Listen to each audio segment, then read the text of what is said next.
मंगलमय मंगल करण वीतराग विज्ञान, नमो ताहि जाते भय अरहंतादि महान। करि मंगल करि हो महाग्रंथ करन को काज, जाते मिले समाज सब पावै निज पद राज।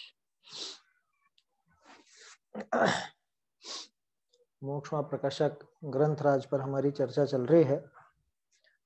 इसमें जो धर्म बुद्धि से धर्म धारक व्यवहाराभासी ये प्रकरण है, और उसमें भी जब शुरुआती उसकी जो भूल रहती है, सम्यक दर्शन का अन्यथा रूप उसके किस प्रकार पाया जाता है, ये हम देख रहे हैं।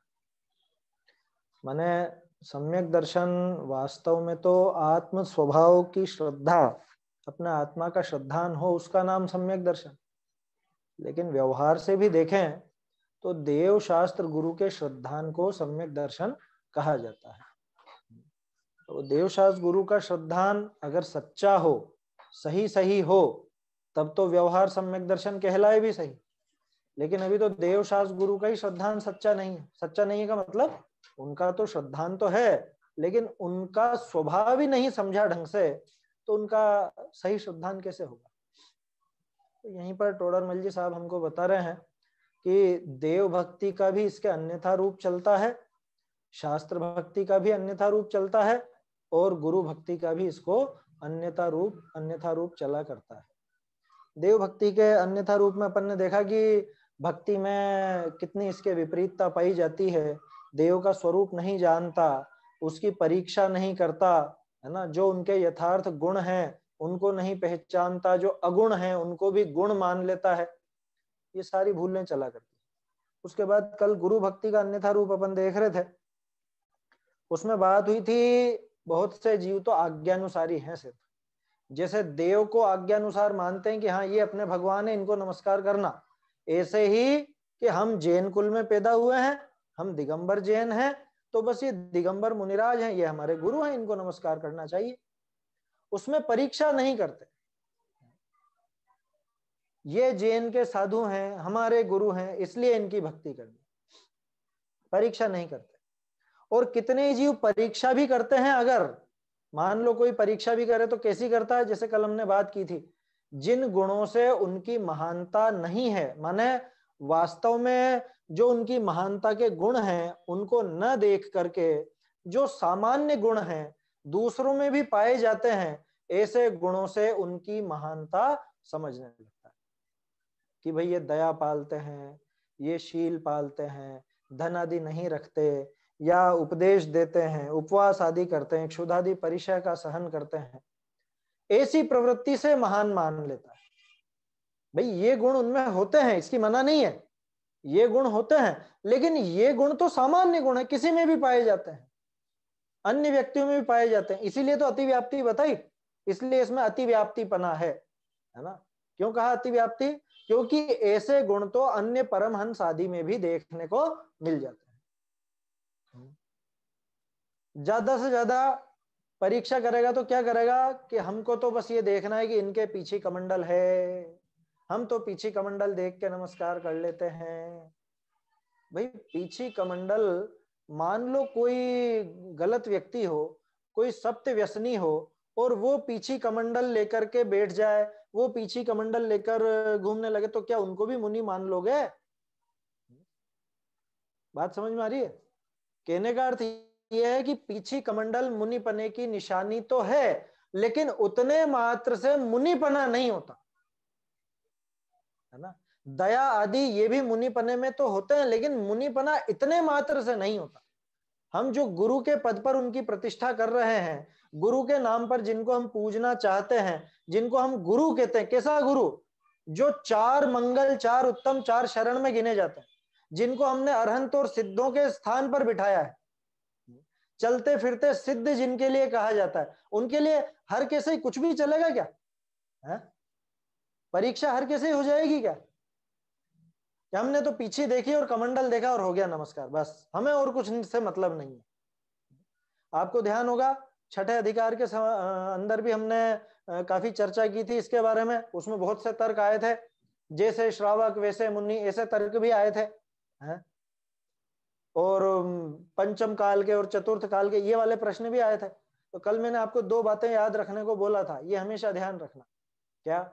कि पंचम काल में मुनि होते हैं, भावलिंगी मुनि होते हैं, 100% पक्की बात है, उसकी कोई मना नहीं है। लेकिन भ्रष्ट मुनि को मुनि नहीं कहा जा सकता, है ना? काल का कोई फेर ही नहीं है, क्योंकि चौथे काल में भी दोनों तरह के मुनि होते थे, दोनों तरह के श्रावक होते थे। पंचम काल में भी दोनों तरह के मुनि, और दोनों तरह के मुनि तो अपन कह रहे हैं, वास्तव में मुनि तो सच्चे ही होते हैं।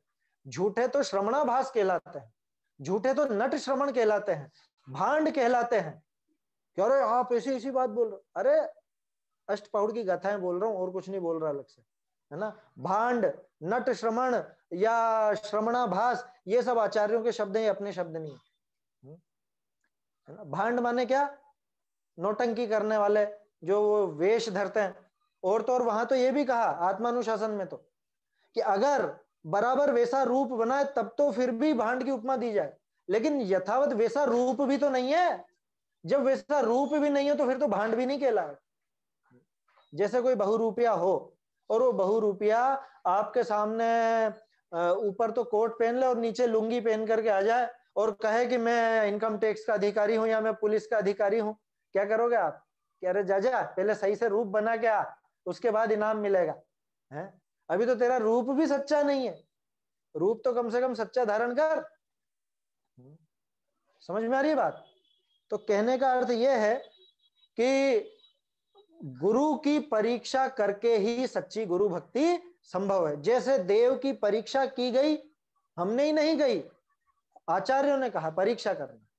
समंत भद्राचार्य जिन्होंने सबसे पहली स्तुति लिखी, समंत भद्राचार्य ही हमको परीक्षा करने की प्रेरणा देते, वही बताते हैं कि अगर इनमें कोई कमी लगे तो नमस्कार मत करना, अगर हम में कोई कमी लगे, मुनिपना नहीं दिखे तो नमस्कार मत करना।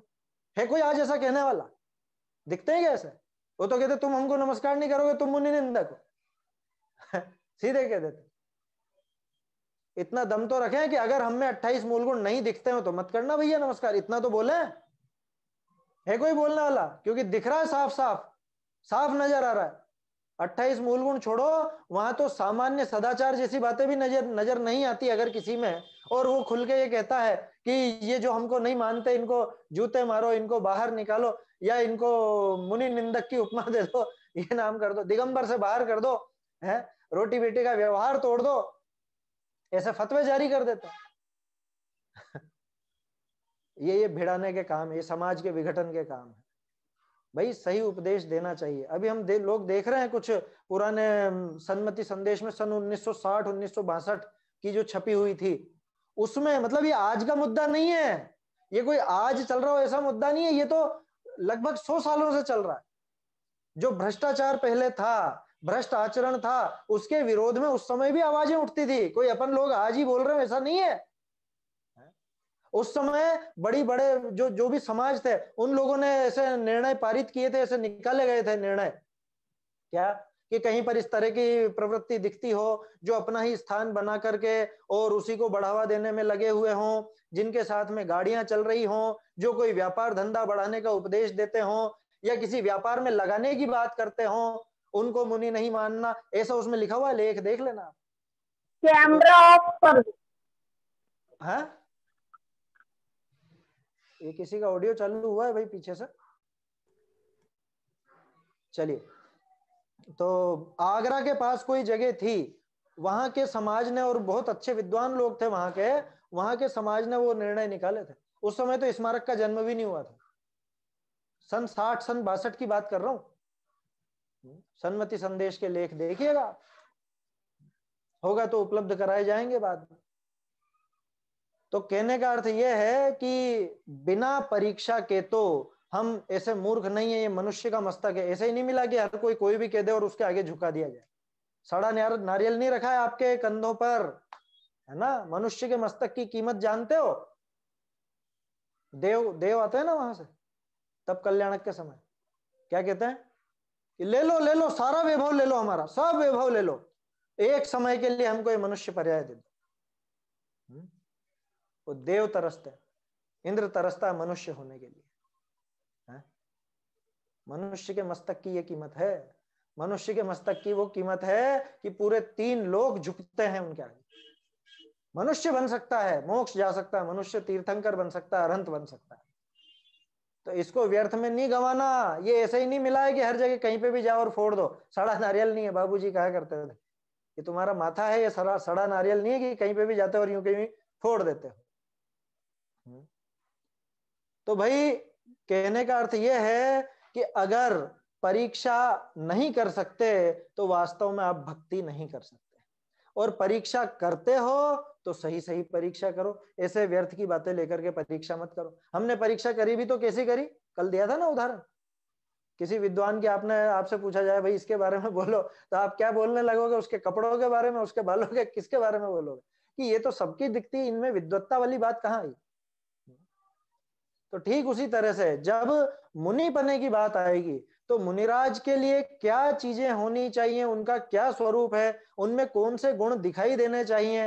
अगर वो गुण नहीं दिखते हैं तो वो गुरु बनने के लायक नहीं है, मुनि कहलाने लायक नहीं, वो मुनि के उपचार लायक नहीं। मुनि का उपचार माने जो गुरु की भक्ति की जाती है, गुरु की उपासना की जाती है, वो उसके लायक नहीं।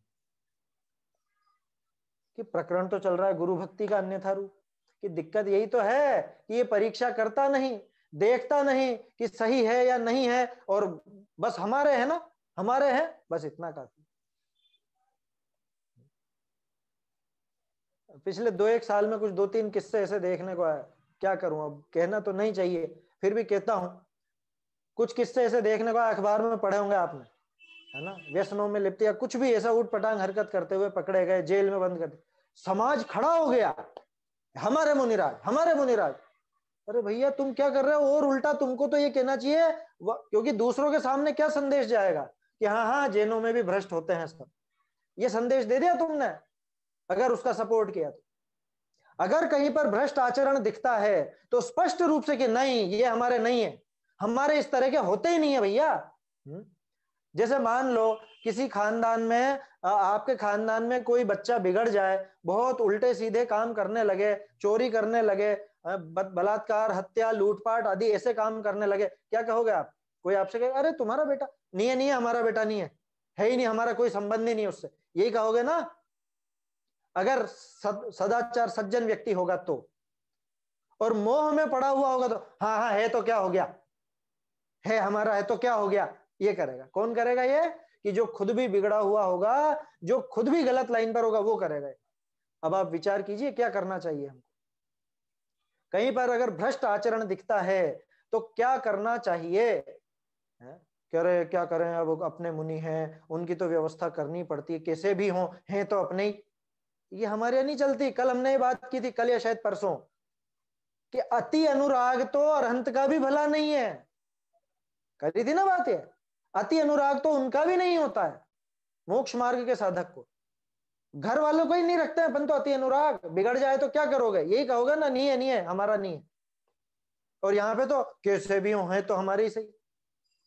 ये तर्क यहाँ नहीं चलेगा भैया, नहीं है हमारे तो जो सच्चे हों, जिनके 28 मूल गुण बराबर नजर आते हों, अहिंसा महाव्रत का पालन दिखता हो, जिनके नाम पर कोई उद्योग धंधे नहीं चल रहे हों, जो उद्योग धंधों को बढ़ावा न देते हों, आरंभ परिग्रह नहीं रखते हों।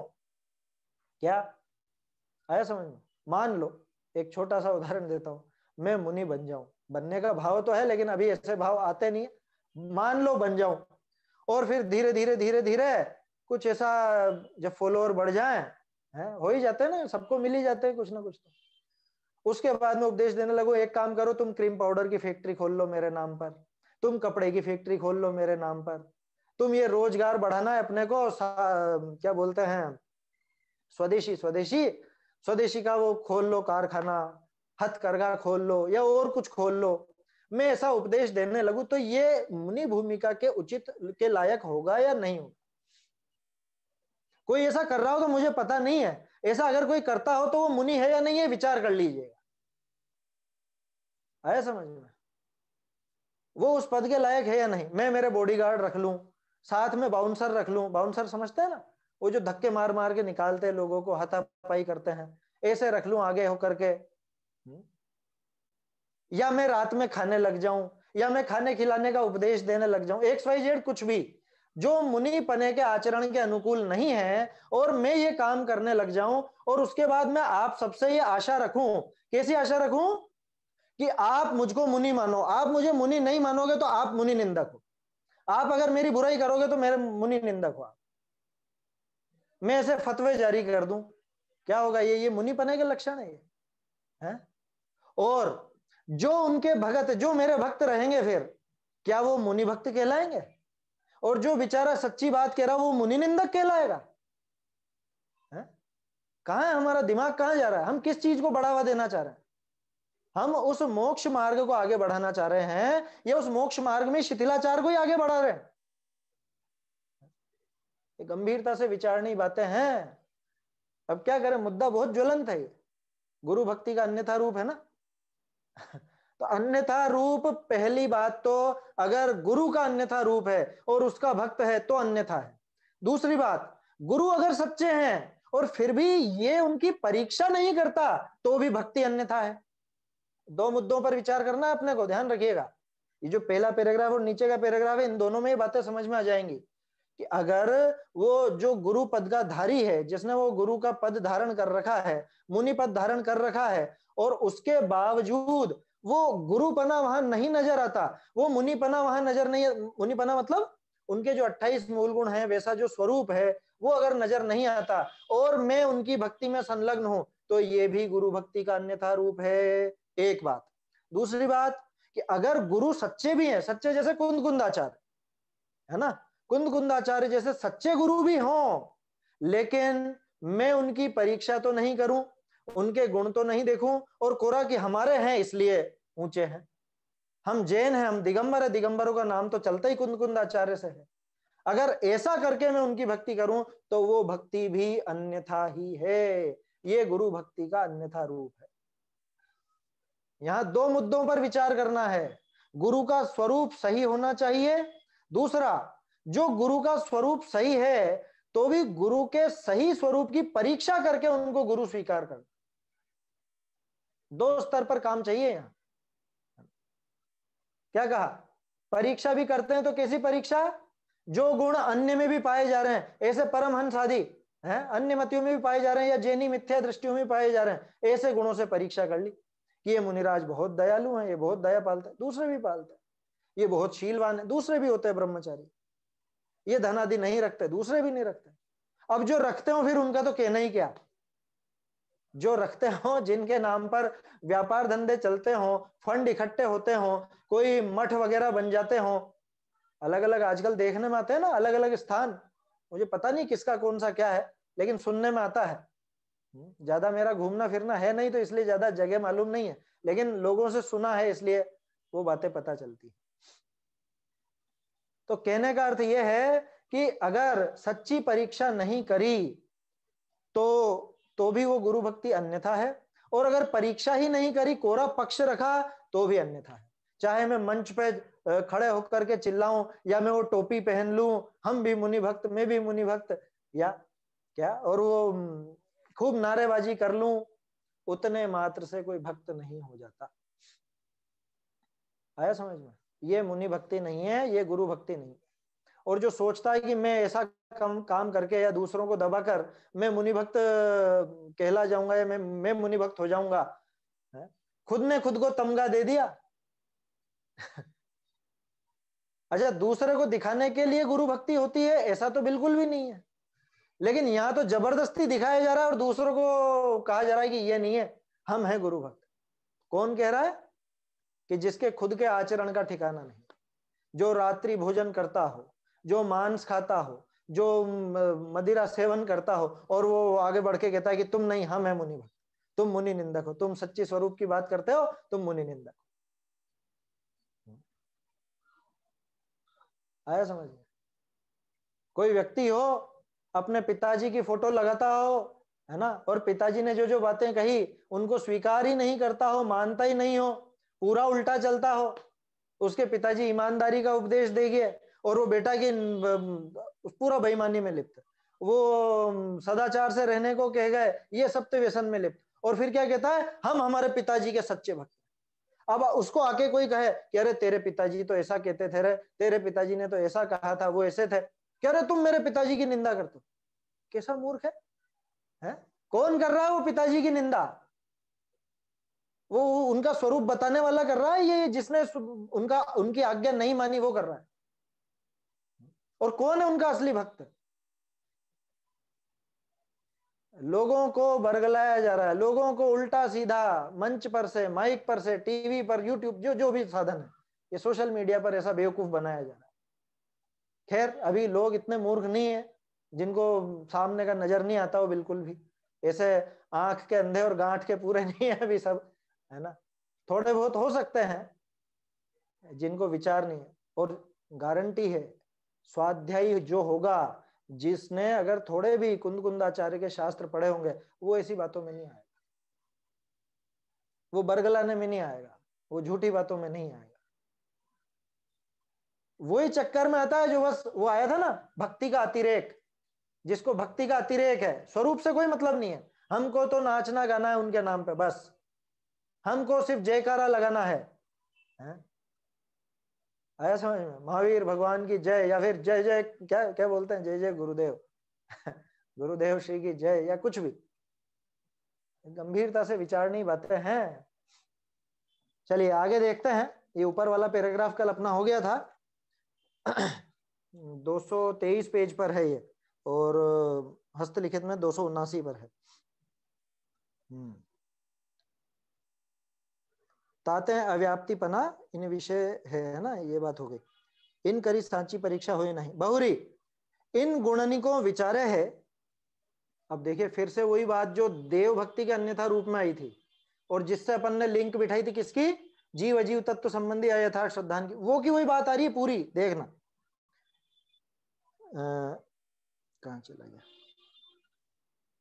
बहुरी इन गुणनिकों विचारे है, तीन विषय कई जीवाश्रित हैं, कई पुद्गलाश्रित हैं, तिनका विशेष न जानता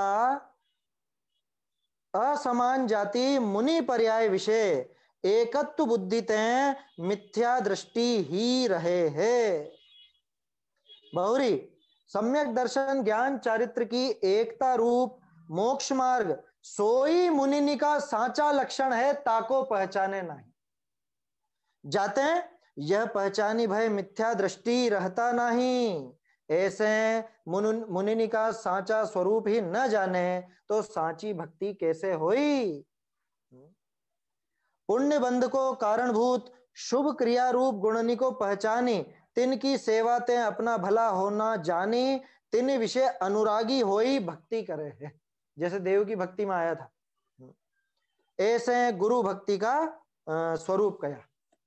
क्या कह रहे हैं? अब थोड़ा बहुत कोई विचार भी करता, अब आगे बढ़ा थोड़ा सा, वो परीक्षा झूठी सच्ची जैसी भी करी कर ली, अब थोड़ा सा और विचार किया। जिन गुणों का विचार करते हैं उनमें कितने ही जीवाश्रित हैं, कितने ही पुद्गलाश्रित हैं। बताइए मुनिराज का क्या लक्षण है? 100 में से 99 लोग क्या कहेंगे? 28 मूल गुण मुनिराज का लक्षण है ना, यही कहेंगे। ये असली लक्षण नहीं है। लो ये क्या हुआ? 28 मूल गुण मुनिराज का लक्षण नहीं है, कि बाहरी पहचान वही है, उसी से होती है, लेकिन वो मुनिराज का असली लक्षण नहीं है। ये बताओ 7वां गुण स्थान जो है, छठा 7वां गुण स्थान है ना, छठे गुण स्थान में तो आप 28 मूल गुण लगा लोगे, 7वें गुण स्थान में 28 मूल गुण कैसे लगाओगे? कैसे लगाओगे? 28 मूल गुण क्रिया रूप है, अधिकांश तो क्रिया रूप है या क्रिया के निषेध रूप है। जैसे अस्नान है तो नहाना नहीं, तो उसके निषेध रूप है ना, अस्नान। अदंत धावन, दांत नहीं धोना है ना, नहाना नहीं, दांत नहीं धोना, या जो भी और चीजें हैं सारी की सारी 28 मूल गुण में। तो कुछ तो बाहरी क्रिया रूप है, कुछ बाहरी क्रियाओं के निषेध रूप है। इनमें एक भी असली मुनिराज का लक्षण नहीं है, मतलब मुनिराज का असली लक्षण नहीं है। कैसा है मुनिराज का असली लक्षण? वो तो आगे बताया टोडरमल जी ने, अभी देखेंगे। पहले ये विचार करें कि पहले तो हमने क्या करा था, ऊपर वाले पैराग्राफ में तो देखा था मुनिराज के जो लक्षण बनाए उनमें अतिव्याप्तिपना कैसे आया। अतिव्याप्तिपना ऐसे आया कि भाई दूसरों में भी वो लक्षण मिल रहे थे। चलो ठीक है, अपन ऐसे लक्षण ढूंढ के लाते हैं जो दूसरों में नहीं मिले, तो हम ढूंढ के लाए 28 मूल गुण। ठीक है, 28 मूल गुण ढूंढ के लाए, उसके अलावा शुद्धोपयोग ढूंढ के लाए, उसके अलावा सम्यक दर्शन ज्ञान चारित्र ढूंढ के लाए, रत्नत्रय, है ना। ये सब लक्षण हमने बनाए। तो मुनिराज के लक्षण क्या क्या हैं, अपन ने तीन चारों के सबके एक साथ नाम ले दिए। जैसे अरहंतों के हमने अनंत ज्ञान, अनंत सुख, अनंत दर्शन, अनंत वीर आदि भी लिए थे नाम, और 8 प्रातिहार, अनंत, वो जो बाहरी चतुष्टय, सॉरी बाहरी अतिशय हैं, उनके भी नाम लिए थे। तो जैसे उन सबको इकट्ठा रख दिया, ऐसे यहां भी इन सबको इकट्ठा रख दिया। जीव अजीव तत्व संबंधी भूल यहीं खड़ी हो गई। ये कहां से आ गई इसमें, ये स्पष्ट तो है। उनमें कितने ही गुण तो जीवाश्रित हैं, कितने ही पुद्गल आश्रित हैं, है ना।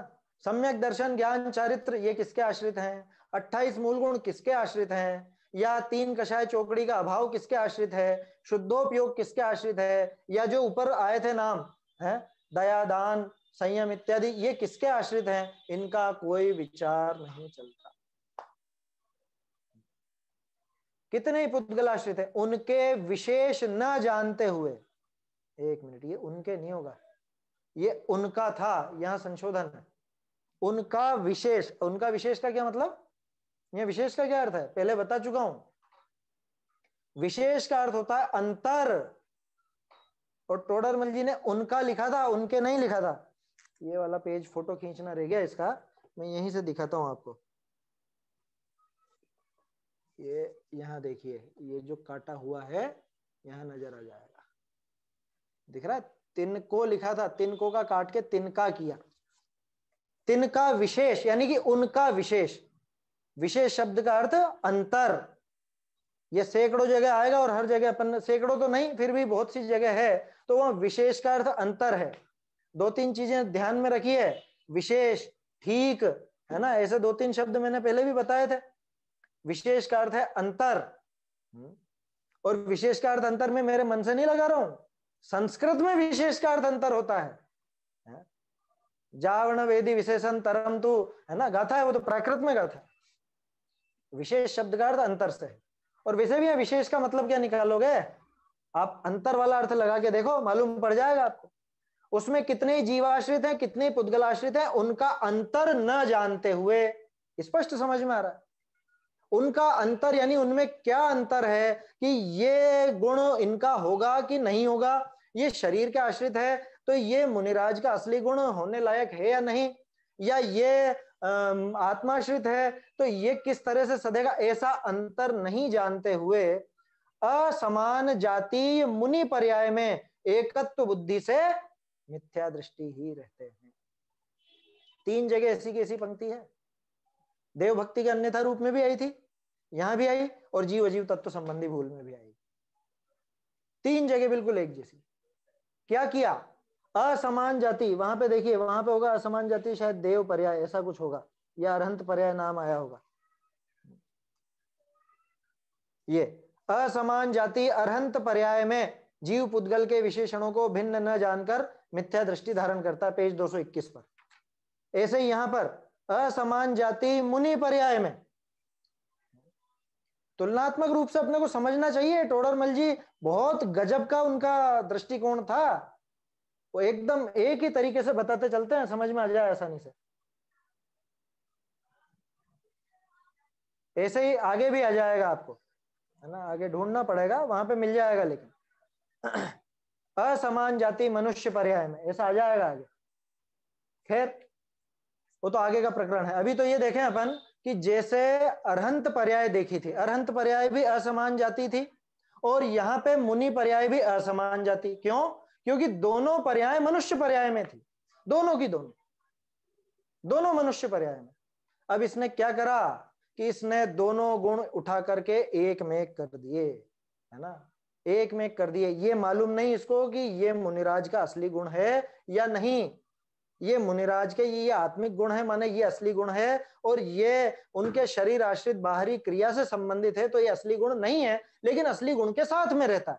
ऐसा भेद नहीं समझ पाता, अरहंत के समय भी नहीं समझा, मुनि के समय भी नहीं समझा।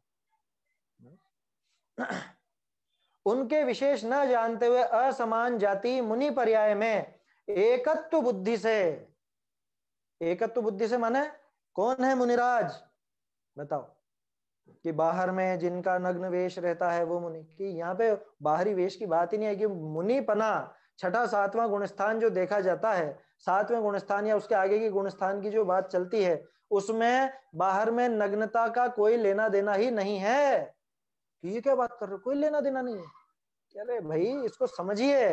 वो नग्न पने से छठा सातवां गुणस्थान हुआ क्या? नग्न पने से नहीं हुआ। वो गुणस्थान होते हुए नग्न पना रहेगा, ये बात पक्की है ना, लेकिन नग्न पने से वो नहीं आया है। ये अंतर समझने का है, ये अंतर समझने का है। उनके जो असली गुण हैं वो तो रत्नत्रय है, वो तीन कषाय चौकड़ी का अभाव है, वो शुद्धोपयोग है, सम्यक दर्शन ज्ञान चारित्र, वो उनके असली गुण है। और 28 मूल गुण नहीं है कि 28 मूल गुण उन गुणों के साथ रहते हैं, इसलिए उनको भी उपचार से कह देते। यही भेद यहां समझना है। 28 मूल गुण जो हैं वो उनकी उस पर्याय से संबंधित है, समान जाति मुनि पर्याय से संबंधित है। आया समझ में? वो विशुद्ध रूप से जीव के गुण नहीं है वो 28 मूल गुण।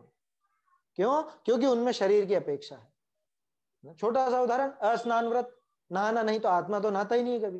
कौन नहाता है? कि शरीर का होता है नहाना धोना, शरीर का होता है दंत मंजन आदि, तो इसी की अपेक्षा से वो बात चलेगी।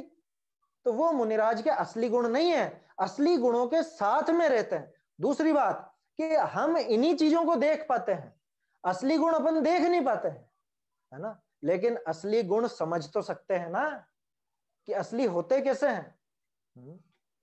बात समझ में आ रही है? भाई दूसरे की परीक्षा करनी हो या दूसरे को देखना हो तब तो बाहरी गुण ही नजर आएंगे, लेकिन अपन कई बार ये बात करते हैं, वह श्रावक श्रावक नहीं जिसे मुनि बनने का भाव ना आए। तो जब हम ये बात करते हैं तो हमारे दिमाग में मुनि का स्वरूप क्लियर होना चाहिए या नहीं? कि मुझे अगर मुनि बनना है तो मुनिराज कैसे होते हैं, मुनिराज का स्वरूप कैसा होता है, ये चीज हमारे दिमाग में क्लियर होनी चाहिए, ये स्पष्ट होनी चाहिए। और इसीलिए मुनि पने का स्वरूप अच्छे से समझना जरूरी है। गड़बड़ कहां हुई? गड़बड़ ये हुई कि कितने ही तो जो पुद्गलाश्रित गुण थे और कितने ही जीवाश्रित गुण थे, उनका अंतर नहीं जानते हुए असमान जाति मुनि पर्याय में एकत्व बुद्धि से मिथ्या दृष्टि ही रहती, उनमें एकत्व बुद्धि से मिथ्या दृष्टि बने रहती। ये गजब हो गया। मतलब मुनिराज का इसने स्वरूप समझने की कोशिश भी की, लेकिन असली स्वरूप नहीं समझ पाया। उनमें जो अंतर है उन गुणों में, उसको नहीं समझ पाता। ये उस शरीर को ही मुनिपना, उसको ही मुनिपना समझता है, उसको ही मुनि मानता है, जबकि मुनिराज तो अंदर बैठे।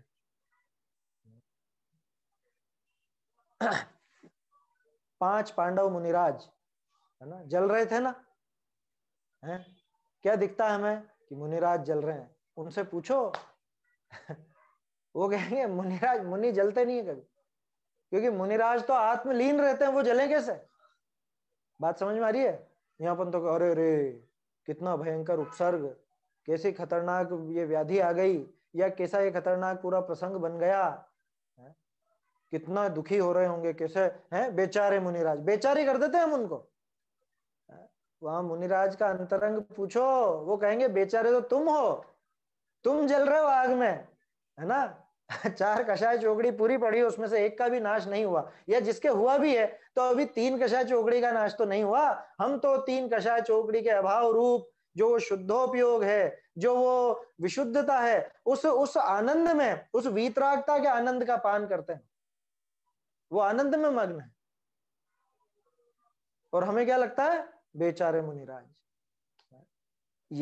ये एकत्व बुद्धि से वो मिथ्या दृष्टि बना रहता, इसके सच्ची गुरु भक्ति नहीं। अरे तो क्या उनको देख करके ऐसा भाव नहीं आना चाहिए? कि क्या आएगा, श्रावक को वैसा भाव भी आएगा कि अरे मुनिराज पर उपसर्ग हो रहा है, मुनिराज पर बाधा आई है, बहुत प्रतिकूलता, ये भाव भी आएगा, और उनको बचाने के भाव भी आएंगे, अपनी सामर्थ्य अनुसार निराकरण भी करेगा। लेकिन वास्तविक मुनिराज का स्वरूप कैसा होता है, ये भी उसके दिमाग में रहेगा, है ना, ये भी उसके दिमाग में रहेगा। अब देखो मुनियों का सच्चा लक्षण क्या है, थोड़ी देर पहले मैंने पूछा था, 28 मूल गुण कि नहीं? ये देखो, सम्यक दर्शन ज्ञान चारित्र की एकता रूप मोक्ष मार्ग, वह ही मुनियों का सच्चा लक्षण है। कि जैन मुनि कैसे होते हैं? कि जो गरीब लोगों को तार देवे, व्यापार धंधे लगा देवे, फैक्ट्रियां खुलवा देवे, व्यापार का उपदेश देवे, हैं, भाषा किसी भाषा विशेष के उत्थान का उपदेश दें, ऐसे होते हैं। कि सम्यक दर्शन ज्ञान चारित्र की एकता जिनके प्रकर्ष रूप से दिखती है, प्रकृष्ट रूप से जिनके वो रत्नत्रय नजर आता है, वो सच्चे मुनिराज होते हैं, वो असली मुनिराज होते हैं। उसको वो नहीं पहचानता। सम्यक दर्शन ज्ञान चारित्र की एकता जो मोक्ष मार्ग है उसको नहीं पहचानता। क्यों नहीं पहचानता? आप कैसे कह सकते हो कि नहीं पहचानते? अरे ये पहचान हो जाती तो मिथ्या दृष्टि नहीं रहता ना। ये दोनों जगह मिथ्या दृष्टि में बड़ी की आएगी, है ना, वो देख लीजिएगा, मामूली संशोधन। तो मिथ्या दृष्टि नहीं रहता ये, अगर ये सच्ची पहचान हो जाती तो। क्यों? क्योंकि सच्चे गुरु का स्वरूप जिसको ख्याल में हो तो व्यवहार सम्यक दर्शन तो हो ही जाता ना, मिथ्या दर्शन कैसे रहता? इस प्रकार यदि मुनियों का सच्चा स्वरूप ही नहीं जानेंगे तो सच्ची भक्ति कैसे होगी? आप कितने ही मंच पर चढ़ चढ़ करके चिल्ला चिल्ला कर जयकारा लगाते रहो, दूसरे को मुनि निंदक घोषित करते रहो, टोपी पहनते रहो, टोपी पहनाते रहो, क्या ऐसा कोई मुनि भक्त नहीं कहला जाए। सच्ची भक्ति तो उसी के होगी जो मुनिराज का सच्चा स्वरूप पहचानेगा, जिसने मुनिराज का सच्चा स्वरूप देखा है, जो सच्चे स्वरूप को समझा है, वास्तव में उसी के मुनिराज की सच्ची भक्ति होगी, है ना। बार बार इसके लिए उदाहरण देने की आवश्यकता नहीं है, कितनी बार अपन ने वो बात कर ली है। पुण्य बंध के कारण, अच्छा देखो अब यहाँ पे वापस वैसी बात, वो जो देव भक्ति में अज्ञानी के लिए आई थी ना, कि अज्ञानी के राग की तीव्रता क्यों होती है, ज्ञानी के क्यों नहीं होती भक्ति में, वो समझा रहे। पुण्य बंध के कारणभूत शुभ क्रिया रूप गुणों को पहचान कर उनकी सेवा से अपना भला होना जाने है, जानकर उनमें अनुरागी होकर भक्ति कर।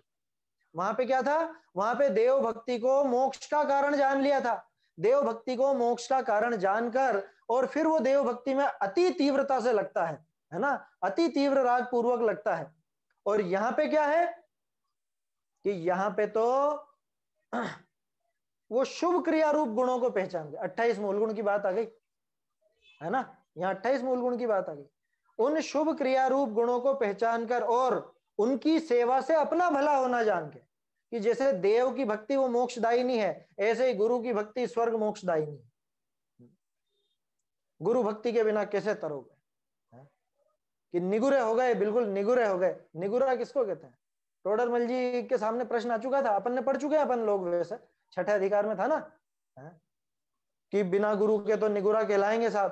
कह रहे निगुरा तो उसका नाम है जो गुरु को मानता ही नहीं, उसका नाम थोड़ी ना जो गुरु तो मानता हो लेकिन हर किसी को गुरु नहीं मानता हो। जिसमें गुरु के सच्चे लक्षण दिखे हैं उसी को गुरु माने, अन्य को गुरु नहीं माने उसको तो निगुरा नहीं कहेंगे, वो तो निगुरा नहीं है। निगुरा तो उसका नाम है जैसे जो पंचम काल में मुनि ही नहीं होते, ऐसा जो कहे उसको आप कहो निगुरा। या जो गुरु को स्वीकार ही नहीं कर, अरे मैं तो ये कहता हूँ कुंद कुंदाचार्य के ग्रंथ पढ़ रहा है, कुंद कुंदाचार्य को शीर्ष पर रखता है, उनकी बात मानता है, वो निगुरा कैसे हुआ? उसने कुंद कुंदाचार्य को गुरु माना या नहीं माना? अमृत चंद्राचार्य को, समंत भद्राचार्य को गुरु माना या नहीं माना? माना। फिर कैसे कहते हो निगुरा? बेवकूफ बनाते हो बस लोगों को कि ये गुरु को नहीं मानते। कैसे नहीं मानते? जितनी ऊंची से ऊंची पूजाएं लिखी गई हैं देवशास्त्र गुरु की, किसने लिखी? किसने लिखी? समझ गए? देखिए, तो इसके भी असल में क्या है? पुण्य की चिपकास है। पुण्य बंध के कारणभूत शुभ क्रिया रूप गुणों को पहचान कर उनकी सेवा से अपना भला होना जानकर उनमें अनुरागी होकर भक्ति करते हैं। इस प्रकार गुरु भक्ति का स्वरूप कहा है। इस तरह से गुरु भक्ति का स्वरूप बताया।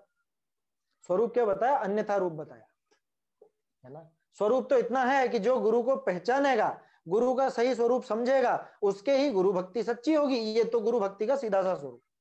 और बाकी जो कुछ नजर आ रहा है ये गुरु भक्ति का अन्यथा रूप है। ये अभी के अपने नए शब्दों में कहूं ना तो गुरु भक्ति के नाम पर फर्जीवाड़ा है। क्या यही कहेंगे? भाई गुरु का स्वरूप समझा नहीं और को कहता है कि हम गुरु भक्त या हम गुरु भक्ति कर रहे हैं, तो ये तो गुरु भक्ति के नाम पे फर्जीवाड़ा चला रखा है। गुरु का स्वरूप जानते हो किसको कहते हैं गुरु? जैसे वो जो मंच लगा था, उस पर चढ़कर उन लोगों से पूछ लिया जाता कि अरे हाँ हाँ आप बहुत बड़े मुनि भक्त हैं, आप जरा मुनिराज के 28 मूल गुण तो गिना दीजिए। हैं? मुनिराज के 28 मूल गुणों के नाम तो मालूम होंगे आपको। कि श्रीमान आप खुद को मुनि भक्त कह रहे हो, आप हमको इतना समझा दीजिए मुनिराज के 28 मूल गुण कौन कौन से होते हैं, और अगर याद हो तो इनका थोड़ा सा स्वरूप बता दीजिए कि अपरिग्रह किसे कहा जाता है, अहिंसा किसे कहा जाता है, सत्य महाव्रत किसे कहा जाता है, थोड़ा सा ये बता दीजिए। फिर आप जयकारे लगाना, जितने भी लगाना, जिनके नाम पे आप लगा रहे हो उनके लगा लेना, फिर जो भी। आया समझ में? तो ये थोड़ा सा विचार करना चाहिए। ये गुरु भक्ति का अन्यथा रूप में जो बात थी अपन ने ली। इसमें किसी को कोई प्रश्न तो पूछे नहीं, तो आगे बढ़ते हैं, अपन शास्त्र भक्ति का अन्यथा रूप देखते हैं।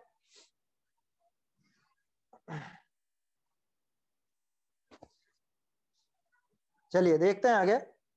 अब शास्त्र भक्ति का स्वरूप कहिए है। शास्त्र भक्ति का स्वरूप, कई जीव तो, अब यहां बहुत विचारणीय बातें हैं।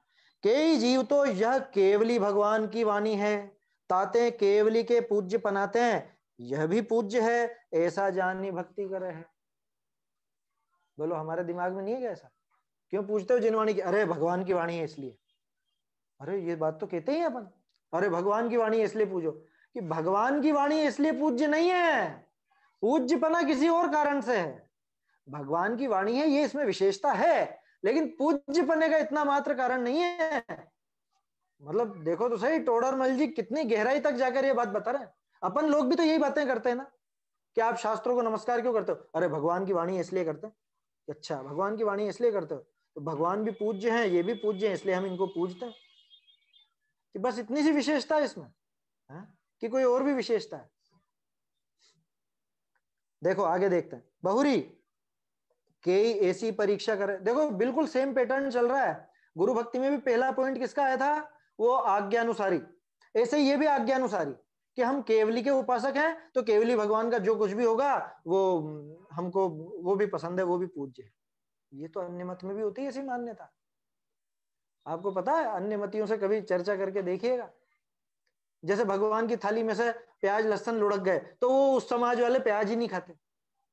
वो इसलिए नहीं खाते हैं कि उनके उसमें जीव है या वो और कुछ उसमें दुर्गुण है, कि हमारे भगवान की थाली में से लुढ़क गए थे तो हम इनको खाते ही नहीं। या हमारे जो जो भी हैं, है ना, अन्य मत का नाम तो क्या लें, कि वो ऐसा कुर्ता पहनते थे तो हम भी ऐसा ही पहनते हैं, वो पजामा ऐसा पहनते थे तो हम भी ऐसा ही पजामा पहनते हैं, वो कान में इत्र लगाते थे तो हम भी इत्र लगाते हैं। तो ये केवली भगवान की वाणी इसलिए पूज्य है। अब सोचिए, जो हम तर्क देते हैं क्या ये सही है? कि केवली भगवान की वाणी होना ये तो एक विशेषता है, लेकिन इतने मात्र से ये पूज्य नहीं हो जाती। पूज्य पने के लिए कुछ और विशेष गुण भी इसमें है, क्योंकि हमने केवली पन्नत्तो धम्मो मंगलम लोगुत्तमो शरणम पवज्जामि तीनों जगह ये इसको भी कहा है। जैसे मुनिराज को अरहंत और सिद्धों के साथ रखा, ऐसे ही केवली प्रणीत धर्म को माने इन शास्त्रों को भी, है ना, जिनागम को भी केवली भगवान के समान ही पूज्य कहा है। क्यों कहा है? तो कुछ और विशेषता भी तो होगी। जैसे अरहंत और सिद्ध इनमें अपनी कुछ विशेषता है, ऐसे ही जिनवाणी में भी कुछ विशेषता है या नहीं, कि कोरा के भगवान की इसलिए। ये तो वैसी बात हो गई कि जैसे मान लो आपकी नजर में कोई बहुत बड़े व्यक्ति हो, बहुत सम्माननीय हो, अब वो तो नहीं आए आपके यहाँ शादी में, उनके बच्चे बच्चे आए तो उनको भी वैसे ही सम्मान मिलेगा, है? वैसी बात है क्या यहाँ पे? कि यहाँ वैसा नहीं है, यहाँ इसमें भी अपनी कुछ विशेषता है। चलिए देखते हैं, फिर से पढ़ता हूं। अब शास्त्र भक्ति का स्वरूप कहिए है। कई जीव तो, कई जीव कौन से? आज्ञानुसारी, बिना परीक्षा वाले। यह केवली भगवान की वाणी है, ताते केवली के पूज्य पनाते हैं, यह भी पूज्य है। कि हमारे केवली पूज्य हैं तो ये भी पूज्य हैं, ऐसा जानी भक्ति करे, ऐसा जान करके भक्ति में लगते हैं। बहुरी कई, अब थोड़े से परीक्षा वाले आ गए।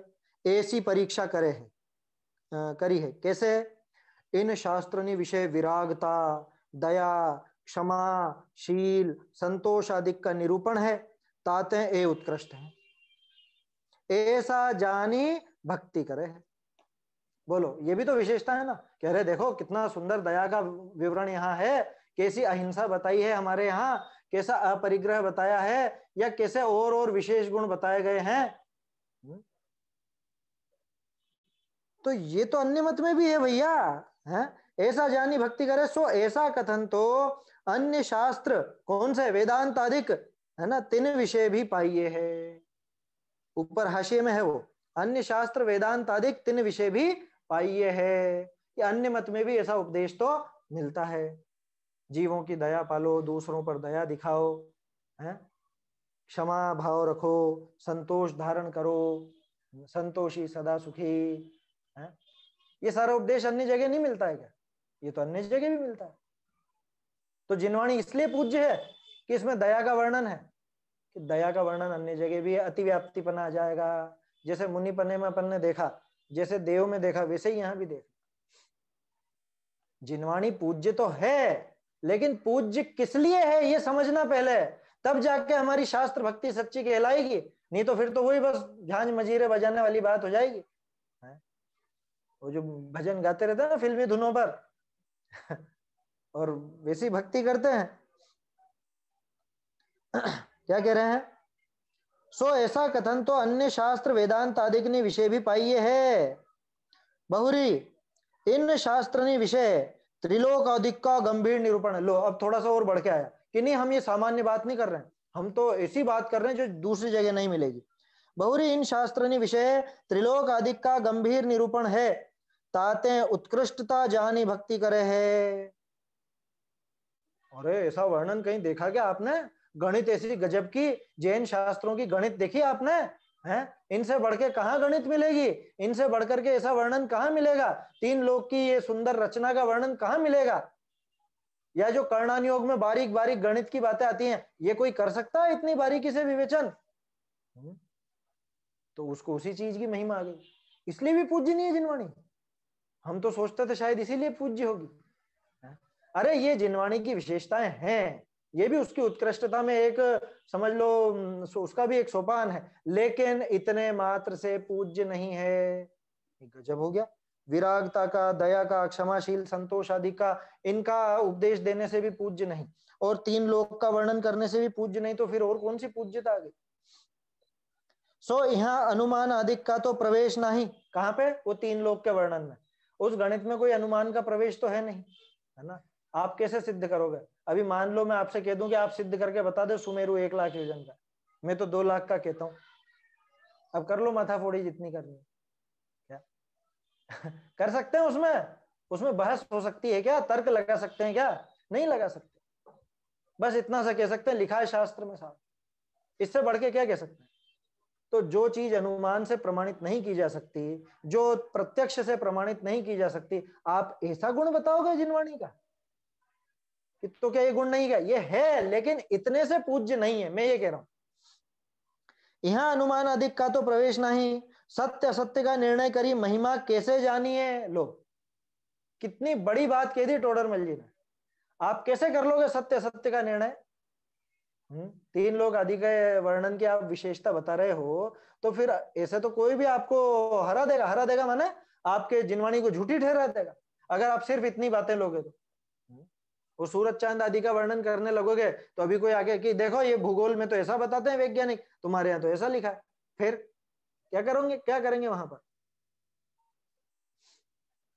तो उनसे महिमा नहीं जानी जा सकती भाई। पॉइंट ऐसा होना चाहिए कि उससे महिमा भी जानी जाए और जिससे पूज्यपना अच्छी तरह से साबित भी हो। ताते सांची परीक्षा होई नहीं, तो कैसे होएगी? यहाँ अनेकांत रूप सांचा जीवादि तत्वनि का निरूपण है, और सांचा रत्नत्रय रूप मोक्ष मार्ग दिखाया है, ता करी जैन शास्त्रनी की उत्कृष्टता है। ता को नहीं पहचाने, जाते हैं ये पहचान भाई मिथ्या दृष्टि रहे नहीं। क्या फिर से वही बात आ गई? क्या कहा? भाई असली पहचान क्या? जिनवाणी का असली लक्षण क्या? कि अनेकांत स्याद्वाद, ये जो जीवादि का निरूपण है, ये पूरी दुनिया में और कहीं भी नहीं मिलेगा, बिल्कुल नहीं मिलेगा, ये यहीं पर मिलेगा। अनेकांत पूर्वक, स्याद्वाद पूर्वक, और वो सिद्धि होती है, उस बात की सिद्धि होती है। सुमेरु के 1 लाख योजन की आप सिद्धि नहीं कर पाओगे किसी भी प्रमाण से। आया समझ में? वो आगम प्रमाण के ही उस पर जाना पड़ेगा। लेकिन वो तो सामने वाला तो कह रहा आगम में ऐसी क्या विशेषता, तो वो बात बैठेगी नहीं। तो ऐसी विशेषता ये है, कौन सी? अनेकांत रूप। अनेकांत रूप ये सिर्फ वर्णन की बात नहीं है, वस्तु का स्वरूप अनेकांत में। अनेकांत रूप साचा जीवादि तत्वनिका, जो सच्चे जीवादि तत्व हैं। देखो अब एक और विशेषता बताता हूं टोडरमल जी की भाषा की। ये जो साचा लिखा है ना, साचा किसके लिए लिखा है? जीवादिक के लिए या निरूपण के लिए? साचा जीवादि तत्वनिका निरूपण है। सच्चे जीवादि का या जीवादि का सच्चा, ये अर्थ समझना। टोडरमल जी की स्टाइल बता रहा हूं मैं आपको, शैली। पहले क्या होता था, विशेषण पहले दे देते थे और बाद में वो पूरा वाक्य ऐसा लिखते थे।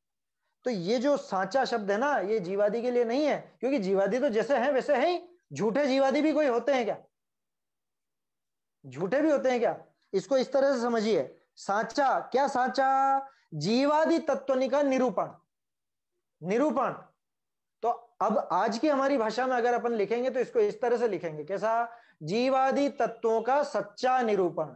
क्योंकि निरूपण सच्चा और झूठा हो सकता है, जीवादि तो सच्चे और झूठे होते ही नहीं है। झूठा जीव बताओ कौन सा होता है झूठा जीव? तो साचा जीवादि तत्वनिका निरूपण। बात समझ में आ रही है? जीवादि तत्वनिका साचा निरूपण। अनुवाद में क्या है? सच्चे जीवादि तत्वों का। यहां अगर आप चाहो तो कर लेना सुधार, है ना। उसको चैलेंज इसलिए नहीं किया जा सकता क्योंकि ढूंढारी में भी पहले साचा आया तो हमने तो सच्चा लिख दिया। अरे लेकिन उसका आशय समझिए, जीवादि सच्चे नहीं, जीवादि तत्वों का सच्चा निरूपण। समझ में आ रही है बात? ऐसा बहुत जगह मिलेगा आपको, बहुत जगह मिलेगा। हम लोगों ने तो नोट किया इसलिए बता रहा हूं। क्या कह रहे हैं कि भाई क्या है आपके जैन शास्त्रों की विशेषता क्या है? अब कोई आपसे पूछे तो क्या बताएंगे? अभी भी वही बात कहेंगे क्या केवली भगवान की वाणी है इसलिए है कि हम नहीं मानते, हम केवली को ही नहीं मानते। तुम केवली भगवान की वाणी की विशेषता क्या ला रहे हो? या क्षमाशील आदि का वर्णन किया है इसलिए कि वो तो दूसरी जगह भी मिल रहा है, या 3 लोक का वर्णन है कि वो सिद्धि ही नहीं होती है उसकी। तो फिर क्या बात है, क्या विशेषता है? कि असली विशेषता है कि अनेकांत रूप जीवादि तत्व। पहले तो ये समझिए, अनेकांत रूप तो वस्तु, और उस वस्तु का सच्चा निरूपण वो भी अनेकांत रूप। अनेकांत रूप वस्तु का अनेकांत रूप सच्चा निरूपण है एक। दूसरा, साचा रत्नत्रय रूप मोक्ष मार्ग दिखाया है। यहां भी साचा मोक्ष मार्ग के लिए, रत्नत्रय रूप साचा मोक्ष मार्ग, है ना। यहां तो साचा दोनों के साथ लग सकता है। साचा रत्नत्रय यानी सच्चा सम्यक दर्शन, सम्यक ज्ञान, सम्यक चरित्र। यहां पर ऐसे बताए गए हैं जैसे पूरी दुनिया में नहीं बताए गए, किसी भी अन्य शास्त्र में नहीं बताए गए। ये विशेषता हमारे जैन शास्त्रों की है। ये विशेषता होने के कारण ही हमारे जैन शास्त्र पूज्य होते हैं। हमारे जैन शास्त्रों की ये विशेषता ही उनको लोक में उत्तम के स्थान पर बिठा, तीनों लोक में सबसे उत्तम। जो अरहंत और सिद्ध का स्थान है, जो मुनिराज का स्थान है, वही स्थान हमारी जिनवाणी का इसलिए है। आया समझ में? आप ध्यान रखिएगा, मुनिराज के सच्चे स्वरूप की बात भी आ गई, शास्त्र के सच्चे स्वरूप की बात भी आ गई। यहां अनेकांत रूप साचा जीवादि तत्वनिका निरूपण है और साचा रत्नत्रय रूप मोक्ष मार्ग दिखाया है। ऐसा मोक्ष मार्ग कहीं और नहीं दिखाया। बोलो कहां पे दिखाया? ज्यादातर जगह तो यही कि आ जाओ मेरी शरण में, मैं सबको तार दूंगा, है। या फिर कहीं पे थोड़ा बहुत विचार भी किया तो वहां पे उठ पटांग कुछ तत्व बता दिए, 25 तत्व बता दिए, 16 तत्व, 16 पदार्थ बता दिए, ये चीजें बता दी। असली निरूपण कहां आया? कि सिर्फ यही आया जैन शास्त्रों में। यहां बताया गया है कि राग नाम अकुलता, राग माने दुख है, इच्छा है सो दुख है, इच्छाओं के अभाव में सुख है। दूसरी जगह तो पता नहीं क्या क्या बताते हैं, ज्ञान का अभाव हो जाए तो सुख है, ज्ञान का अभाव हो सो मोक्ष है। 5वें अधिकार में वो सारा वर्णन आ चुका है। अन्य मत में जो बातें नहीं मिलती, जो मिल ही नहीं सकती किसी भी तरह से, वो सारी बातें हमको यहां मिलती हैं। और यही जिनवाणी के पूज्य पने का कारण है, यही जिनवाणी के सच्चे स्वरूप का कारण है। समय हो गया क्या? आज तो वैसे ही काफी लंबा चला, 3:30 बजे वो दूसरी आपकी आज चर्चा चालू होने वाली है। 2 लाइन और बची है, ये अपन समाप्त करते हैं। चलिए, यहाँ अनेकांत रूप साचा जीवादि तत्वनि का निरूपण है और साचा रत्नत्रय रूप मोक्ष मार्ग दिखाया है। ता करी जैन शास्त्रनि की उत्कृष्टता है, ता को नहीं पहचाना, उनको नहीं पहचानता, जैन शास्त्रों की इस उत्कृष्टता को नहीं पहचानता। आप कैसे कह सकते हो कि नहीं पहचानता? जाते हैं, यह पहचानी भय मिथ्या दृष्टि रहे नहीं, ये पहचान होने पर मिथ्या दर्शन रह नहीं सकता, है ना, मिथ्या श्रद्धा नहीं रह सकती। ऐसे शास्त्र भक्ति का स्वरूप कया, इस तरह से शास्त्र भक्ति का स्वरूप कहा। अब एक बात और विचारनी है, हालांकि वो पहले पॉइंट में आ गई, जब हम साक्षात केवली की वाणी है इस पॉइंट से भी पूज्य नहीं मानते, तो अभी तो लोगों के दिमाग में जिनवाणी का अर्थ ही पता नहीं क्या बैठा हुआ है। जो पुराने लोग हैं ना, ज्यादा पूजा पाठ वाले, उनसे पूछो जिनवाणी, तो जिनवाणी माने वो लाल रंग के पुट्ठे वाली किताब, लाल रंग के माने वो जो विधान पूजन विधान वगैरह जिसमें रहते हैं, वो उनकी नजर में वही जिनवाणी। ये तो जिनवाणी है ही नहीं, कि ये थोड़ी ना जिनवाणी, ये तो शास्त्र है। अभी तो यही नहीं पता लोगों को कि शास्त्र का अर्थ ही जिनवाणी है, जिनवाणी ही शास्त्र है। उनके दिमाग में तो, क्योंकि उन पे लिखा रहता है ना, जिनवाणी संग्रह, बृहद जिनवाणी संग्रह इत्यादि जो भी नाम होता है पूजन की पुस्तकों का, तो बहुत से लोग बेचारे जो भोले हैं, भोले, वो तो क्या समझते हैं, उनके दिमाग में तो यही है कि जिनवाणी माने लाल किताब जो मंदिर जी में रखी रहती है पूजन की, वो लाल किताब। पहले तो ये समझेगी जिनवाणी। दूसरी बात कि जिसमें कुछ भी लिख दिया हो, मान लो किसी जैन ने ही लिखी हो लेकिन विपरीत बातें लिखी हो, तो क्या वो जिनवाणी है? क्या वो जिनवाणी कहलाएगी? कि भाई हमारे यहाँ सीधा सा पैमाना है, अहिंसा और वीतरागता। अहिंसा और वीतरागता अगर खंडित ना हो, 7 तत्व का स्वरूप यथार्थ रूप से आ जाए, इनमें विपरीतता ना हो, देव शास्त्र गुरु का स्वरूप बराबर दिया हो, वो जिनवाणी। बस आया समझ में? ये पैमाना है प्रमाणित करने का। और अगर कोई इन्हीं में गड़बड़ करता है, इनमें ही अगर गड़बड़ चलती है, तो समझ लीजिए वो जिनवाणी नहीं है। फिर उसको जो नाम देना हो दे दीजिए, चाहे वो जनवाणी हो या और कुछ भी हो, लेकिन वो जिनवाणी के नाम से नहीं पूजी जा सकती। तो इसमें भी बहुत से लोगों को पक्ष रहता है।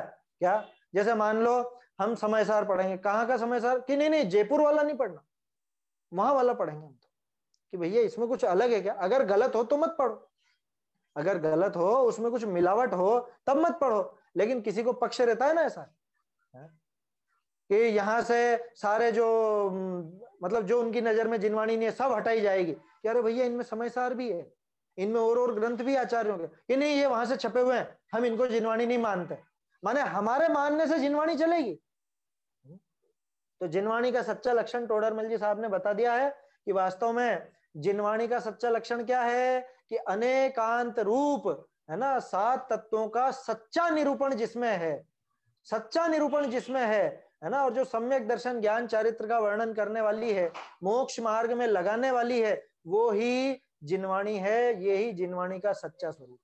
अब इसको अगर नहीं पहचानूं और कोरा में जिनवाणी का भक्त, जिनवाणी का भक्त ऐसा कह करके खुद को शास्त्र भक्त सिद्ध करूं, तो वो बिल्कुल भी उचित नहीं है। वो शास्त्र भक्ति का अन्यथा रूप है। इस तरह से ये देवशास्त्र गुरु का अन्यथा रूप, उनकी भक्ति का अन्यथा रूप तो वास्तव में पहले देख चुके हैं 6ठे अधिकार में। यहाँ पे देव शास्त्र गुरु इन तीनों की भक्ति का अन्यथा रूप दिखाया। तो ये व्यवहार सम्यक दर्शन का एक हिस्सा है। अब व्यवहार सम्यक दर्शन का दूसरा हिस्सा कौन सा? 7 तत्व संबंधी भूल, वो अब आगे चलेगा, है ना। अभी अपना समय भी हो गया है, उसको आगे की चर्चा में क्रमशः लेंगे। विनीत जी, संजय जी हैं क्या? विनीत जी हैं? हाँ, जय जय सब। हाँ, कल क्या क्या कार्यक्रम? कल शायद नहीं रहेगी ना चर्चा? चर्चा रहेगी भाई साहब, दीपक जी भाई साहब की अभी 26 तारीख तक कंटिन्यू चलेगी। नहीं नहीं, कल ये अपनी मोक्षमा प्रकाशक वाली नहीं रहेगी ना कल? इसकी जानकारी भाई साहब अभी मेरे पास अपडेट नहीं आया है। चलिए कोई बात नहीं, वो न्याय दीपिका की कक्षा अगर रहेगी मान लीजिए, तो फिर अपनी ये वाली चर्चा कल नहीं रहेगी। तो और आपके अब पास मैसेज भेज देंगे, मतलब जो भी आएगा ग्रुप पे मैसेज अपन दे देंगे। हाँ हाँ जी। चलिए, अब आपके यहाँ क्या है आगे का कार्यक्रम बता दीजिए जैसा जी। अभी आदरणीय दीपक जी भाई साहब हमारे बीच में जुड़ गए हैं, तो दीपक जी भाई साहब की कक्षा प्रारंभ होगी, तो मैं दीपक जी भाई साहब से निवेदन करता हूँ कि वो आए और जो दोपहर का विषय था वो प्रारंभ करें। आदरणीय दीपक जी भाई। जय जिनेंद्र भाई साहब। जय जिनेंद्र। जय जिनेंद्र आवाज भाई पहुंच साहब। रही है अच्छे से? जी जी भाई साहब, आपकी आवाज क्लियर है। हाँ, चलो प्रारंभ करते हैं मंगलाचरण पूर्वक।